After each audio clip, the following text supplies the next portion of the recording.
पाकिस्तान के सरकारी स्कूलों का ये हाल है कि एक क्लास में 70 बच्चे होते हैं और जो टीचर होता है वो उन 70 बच्चों को एक ही तरीके से पढ़ा रहा होता है, जो कि ऑब्वियसली गलत है क्योंकि हर बच्चा एक जैसा नहीं होता। किसी बच्चे में कुछ सलाहियतें होती हैं, किसी बच्चे में कुछ स्किल्स होते हैं। तो आप 70 के 70 बच्चों को एक ही तरह से एक ही डायरेक्शन में पढ़ा नहीं सकते। लेकिन ये चीज़ें पाकिस्तान के जो गवर्नमेंट स्कूल्स हैं वहाँ होती हैं, ठीक है। दूसरा ये कि जो उन स्कूल्स में पढ़ने वाले बच्चे होते हैं, ओबियसली उनमें से ज़्यादातर ऐसे होते हैं जो कि मिडिल क्लास या लोअर मिडिल क्लास तबके से बिलोंग करते हैं। तो स्कूल की जो फ़ीस होती है वो तो 20 रुपये, आई थिंक 30 रुपये होती है।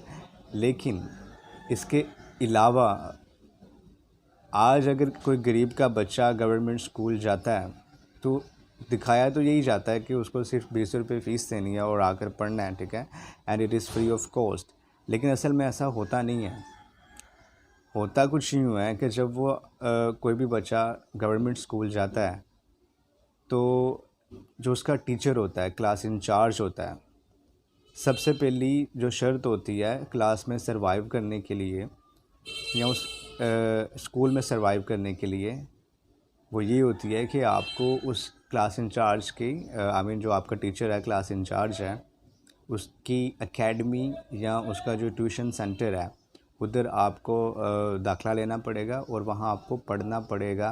तभी आपको जो आपके जो एग्ज़ाम्स होते हैं,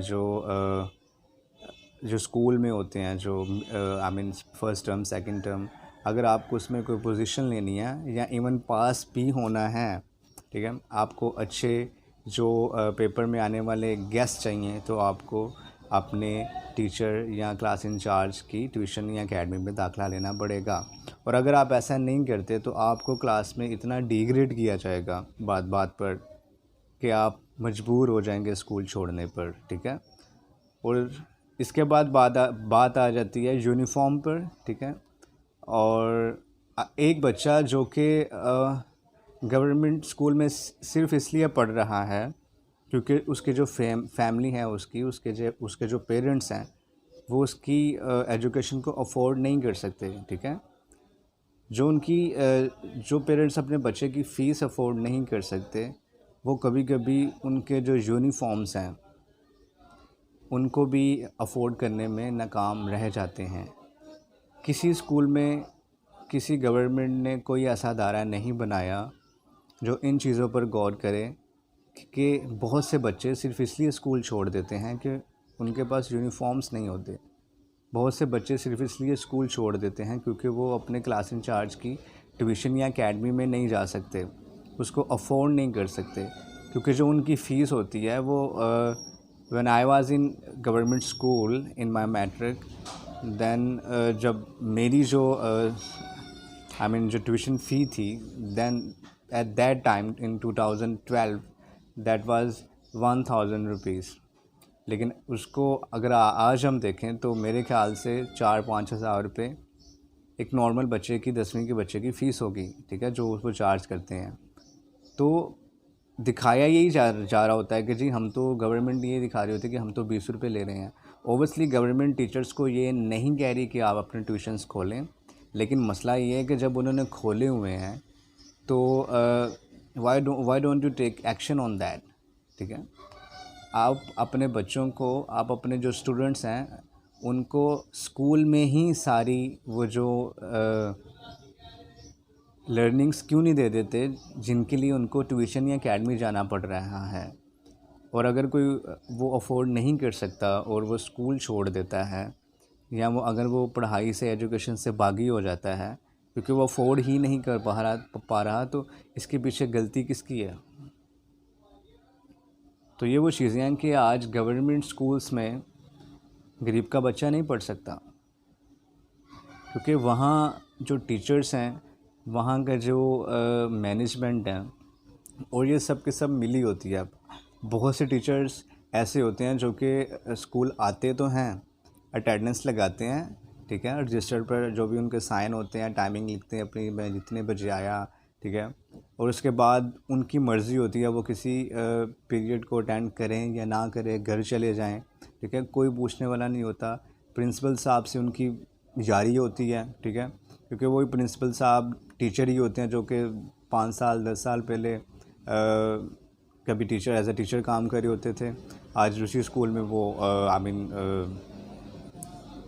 वाइस प्रिंसिपल से प्रिंसिपल बने। तो ये इसलिए होता है कि वो प्रिंसिपल के जो राज होते हैं वो टीचर्स लीक नहीं करते, और जो टीचर्स की बातें होती हैं वो प्रिंसिपल आगे किसी को नहीं बताते। तो ये सिस्टम ऐसा बना हुआ है, ठीक है। सबके सब मिले हुए हैं, सबके सब बिके हुए हैं, सबके सब करप्ट हैं। और मसला ये है कि बेड़ा गर्क जो हो रहा है वो पाकिस्तान की जो यूथ हैं, पाकिस्तान के जो बच्चे हैं उनका है। क्योंकि इन गवर्नमेंट स्कूलों से जो निकलने वाले बच्चे हैं उनमें से बहुत कम होते हैं जो ज़िंदगी में कुछ कर पाते हैं। नहीं तो ज़्यादातर तो छोटी मोटी जॉब करते हैं या इसके आगे स्टडी कर ही नहीं पाते, ठीक है। मैट्रिक के बाद वो आगे पढ़ना चाहते ही नहीं, क्योंकि उनमें पढ़ने का जो शाऊर है, पढ़ने का जो शौक़ है, वो कभी पैदा ही नहीं किया गया। उनको सिर्फ ये कहा गया कि ये डेफिनेशन याद कर लो, ठीक है, ये पेपर में आएगी, ठीक है। तो इन बातों में जब आप बच्चों को रखते हो कि ये याद कर लो, ये आ जाएगा, ये याद कर लो, ये ज़रूर आएगा, तो वो बच्चा कभी भी सीखने की राह पर कभी गामज़न नहीं होता। वो हमेशा शॉर्टकट ढूंढता है, वो हमेशा रट्टे लगाकर पास होने की कोशिश करता है। और यही जो कल्चर है जो कि गवर्नमेंट स्कूल से निकलने वाले बच्चों में हमें नज़र आता है। इसका सलूशन यही है कि गवर्नमेंट को अपने टीचर्स की ट्रेनिंग करनी चाहिए और ऐसे अदारे बनाने चाहिए कि जहाँ बच्चों को, अगर जो गवर्नमेंट स्कूल जाते हैं उनको कोई कंप्लेंट्स हैं अपने टीचर्स के रिलेटेड, अपने पढ़ाए जाने के जो तरीके हैं उनके रिलेटेड, तो वो वहाँ कंप्लेंट्स कर सकें। अगर किसी गरीब के बच्चे के पास शूज़, यूनिफॉर्म, बैग, कॉपीज़ या ऐसी कुछ भी जो कि अशिया हैं जो कि उनको पढ़ाई के लिए ज़रूरी हैं, वो उनको किसी वजह से वो अफोर्ड नहीं कर सकते और जिसकी वजह से उनकी पढ़ाई या एजुकेशन अफेक्ट हो रही है, तो उनकी भी मदद करनी चाहिए। ऐसे अदारे बनाने चाहिए हर गवर्नमेंट स्कूल में जो कि बच्चों को इस हद के बच्चों को इस काबिल करें कि वो कम से कम मैट्रिक या इंटर तक अपनी पढ़ाई को सरकार के थ्रू, सरकार की सहूलियात के बिना पर वो हासिल कर सकें।